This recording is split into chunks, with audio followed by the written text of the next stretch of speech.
మీకు తెలుసా అండి, దేవుడు మాట్లాడుతూ ఉంటాడు. చాలా మంది అంటారు దేవుడు మాట్లాడతారు అంటారు కదా, ఎలా మాట్లాడతాడు దేవుడు అని అని ఆలోచిస్తూ ఉంటారు. కానీ దేవుడు మాట్లాడతాడు. కళల ద్వారా మాట్లాడతాడా, దర్శనాల ద్వారా మాట్లాడతాడా, వాక్యాల ద్వారా మాట్లాడతాడా, మరి ఎవరైనా సేవకుల ద్వారా ఎలా మాట్లాడతాడండి? అందరూ అంటారు మాతో మాట్లాడతాడు దేవుడు అని, మరి మాతో ఎందుకు మాట్లాడతలేరని ఒక ఆలోచన వస్తూ ఉంటుంది కదండి.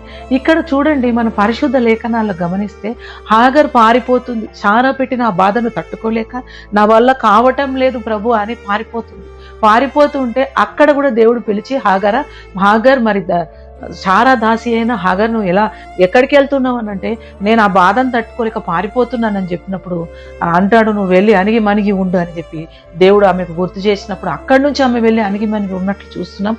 అక్కడ ఆ సందర్భాన్ని బట్టి ఆమె నా బాధను చూసిన దేవుడు నేను ఇక్కడ చూచున్న దేవుడు అని పేరు పెట్టిందని. దేవుడు ఆమెతో మాట్లాడినట్టు మనతో మాట్లాడతాడు ఖచ్చితంగా. కానీ నీకు ఆ నమ్మకం, ఆ విశ్వాసం ఉండాలా. దేవుడు మాట్లాడతాడు ఖచ్చితంగా, నాతో కూడా మాట్లాడతాడు అన్న నమ్మకం, విశ్వాసం ఉంటే ఖచ్చితంగా దేవుడు వాక్యాల ద్వారా మాట్లాడతాడు, మరి ఆత్మీయుల ద్వారా మాట్లాడతాడు, సేవకుల ద్వారా మాట్లాడతాడు, వాక్యం ద్వారా అయినా మాట్లాడతాడండి. దేవుడు అంతా మాట్లాడితే సర్వశక్తి గల దేవుడు అండి. హల్లెలూయా. అందుకే మరి అబ్రహాం కూడా ఏం చేస్తున్నాడు, హాగర్ని పంపివేస్తున్నాడు. నువ్వు ఇక్కడి నుంచి వెళ్ళిపో అన్నప్పుడు ఆమె దిక్కుతోచని పరిస్థితులు అరణ్యంలో పోయి ఏడుస్తూ ఉంది. కుమారుని తీసుకొని ఏడుస్తూ ఆమె తట్టుకోలేక, ఆ బాధను తట్టుకోలేక ఏడుస్తున్న సమయంలో దేవుడు ఆమెతో మాట్లాడాడు.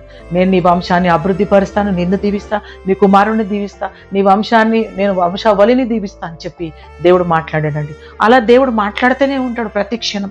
నువ్వు ఏడుస్తున్నావా, ఈరోజు నువ్వు బాధతో ఉన్నావా, నువ్వు కష్టంతో ఉన్నావా, కన్నీళ్లతో ఉన్నావా, దేవుడు ఈరోజు నీతో కూడా ఈ మాట మాట్లాడుతూ ఉన్నాడు. నేను ఎప్పుడు నీతో మాట్లాడుతున్నాను, ఎప్పుడు నేను నీతో ఉంటున్నానని దేవుడు మాట్లాడుతూనే ఉంటాడు.